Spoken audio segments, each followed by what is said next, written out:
শিশির এবং অপু দুইজন একসাথেই এই বছর মেডিকেল থেকে পাশ করেছে। তাদের দুইজনেরই ইচ্ছে প্রত্যন্ত কোনো গ্রামের হাসপাতালে যেয়ে মানুষের সেবা করা। কিছু জিনিসপত্র নিয়ে একদিন তারা কোনো এক গ্রামের উদ্দেশ্যে বেরিয়ে পড়ল। শহর থেকে অনেক দূরের একটি নির্জন গ্রামে এসে তারা হাজির হলো। গ্রামের এক প্রান্তে ছিল একটা পরিত্যক্ত হাসপাতাল। হাসপাতালটি ছিল 2 তলা। বহু বছর আগে এই হাসপাতালে রোগীদের চিকিৎসা হতো। কোনো এক অজানা কারণে এই হাসপাতালটি বন্ধ হয়ে যায়। বর্তমানে হাসপাতালটি একেবারে জীর্ণ অবস্থা। শিশির এবং অপু এই হাসপাতালটিকে নতুন করে চালু করার সিদ্ধান্ত নিল। হাসপাতালের 2 তলার সবগুলো রুম ছিল তালাবদ্ধ। অনেক পুরনো তালা এবং প্রত্যেকটিতে জং ধরে গেছে। এবার তারা হাসপাতালের নিচ তলার একটা রুম পরিষ্কার করতে শুরু করল, যাতে করে তারা আজকের রাতটা এখানে কাটাতে পারে। রুম পরিষ্কার শেষ হতে সন্ধ্যা হয়ে গেল। কাজ শেষে তারা দুইজন হাসপাতালের বারান্দায় বসেছিল। এমন সময় তাদের সামনে একজন চাদর গায়ে দেওয়া লোক আসলো এবং তাদের উদ্দেশ্যে বলল, এখনো সময় আছে, চলে যাও এখান থেকে, এই জায়গাটা ভালো না। লোকটির কথা শুনে দুইজন বেশ অবাক হলো এবং তখন শিশির বলল, কে আপনি?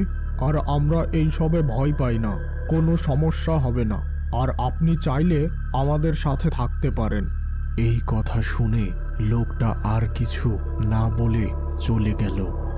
শিশির ও অপু তাদের অবাক ভাব কাটিয়ে আড্ডা দিতে শুরু করলো।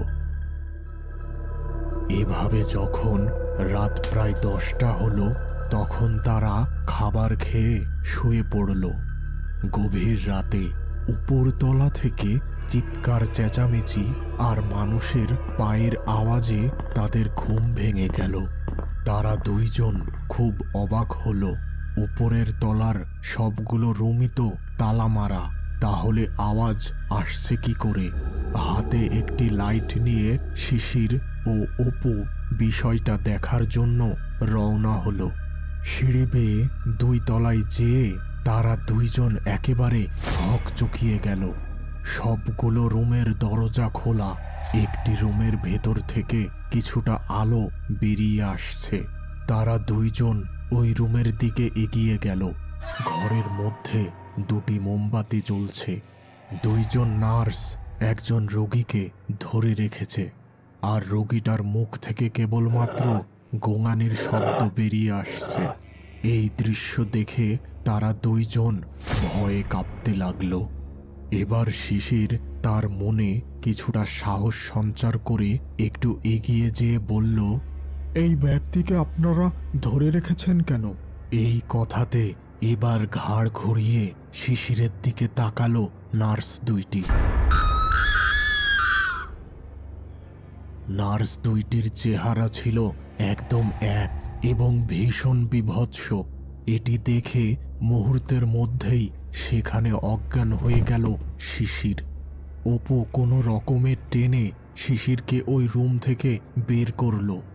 এবার অপু খেয়াল করল হাসপাতালের অবস্থা আবার আগের মতো হয়ে গেছে। কোথায় কে? রুমগুলো সেই আগের মতো তালাবদ্ধ। শিশিরের মুখে পানির ছিটা দিতেই তার জ্ঞান ফিরল। ওই সময় নিচ থেকে বিকট এক চিৎকার শোনা গেল। ওরা দ্রুত নিচে গেল এবং দেখল মাটিতে পড়ে আছে সেই সন্ধ্যাবেলার চাদর গায়ে দিয়ে আসা ব্যক্তিটি। তার মাথার ক্ষতস্থান থেকে ফিনকি দিয়ে রক্ত বের হচ্ছে। শিশির অপুকে বলল, দ্রুত আমার ব্যাগ থেকে ব্যান্ডেজ নিয়ে আয়, অনেক বেশি রক্ত বের হচ্ছে। অপু দ্রুত ঘরে যেয়ে ব্যাগে ব্যান্ডেজ খুঁজতে লাগলো, কিন্তু সে ব্যান্ডেজ পেল না। এবার সে বলল, একটু এদিকে আয় তো, আমি ব্যান্ডেজ খুঁজে পাচ্ছি না। এবার শিশির লোকটাকে ওইখানেই রেখে অপুর কাছে গেল। ব্যান্ডেজ নিয়ে ফিরে আসতেই দুইজন ভীষণ অবাক হলো, কারণ সেখানে ওই লোকটা আর নেই। আর সবচেয়ে অবাক করার ভীষণ ভয়ে দুইজনের হাত পা যেন অবশ হয়ে যাচ্ছিল। এই সময় হাসপাতালের 2 তলা থেকে আবার আগের মতো চিৎকার চেঁচামেচি ভেসে আসতে লাগলো এবং ওই ঘর থেকে আগের মতো আলো বাহির হচ্ছিল।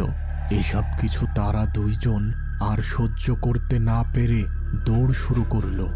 হাসপাতাল থেকে দূরের একটি রাস্তায় এসে তারা হাঁপাতে লাগলো। এমন সময় তারা দেখলো একটা লোক ওদের দিকে হেঁটে আসছে। ওরা ভাবলো এত রাতে একা একটি লোক এই নির্জন রাস্তায় কি করছে। লোকটা ওদের কাছাকাছি আসতেই শিশির ও অপুর রক্তহীন হয়ে গেল। এ তো সেই চাদর গায়ে দেওয়া লোকটা। এবার তারা আবার দৌড় দিল হাসপাতালের দিকে এবং সোজা তাদের থাকার ঘরে ঢুকে দরজা লাগিয়ে দিল। দুইজন চুপচাপ বিছানার উপর বসে থাকলো। এদিকে তখনও উপর থেকে চিৎকার চেঁচামেচি আর মানুষের পায়ের আওয়াজ ক্রমাগত শোনা যেতে লাগলো। তারা সিদ্ধান্ত নিল সকালের আগে আর এই ঘর থেকে বাহির হবে না। কিছু সময় পর হঠাৎ কে যেন ঘরের দরজায় কড়া নাড়তে শুরু করলো, কিন্তু ওরা ওদের জায়গা থেকে একটুও নড়ল না এবং চোখ বন্ধ করে বসে থাকলো। কিছুক্ষণ পরই তারা শুনতে পেল ফজরের আজানের ধ্বনি এবং সেই সাথে তারা লক্ষ্য করল দরজার কড়া নাড়ার শব্দ বন্ধ হয়ে গেছে এবং 2 তলা থেকেও আর কোনো শব্দ আসছে না। তারা এবার যেন হাঁফ ছেড়ে বাঁচল।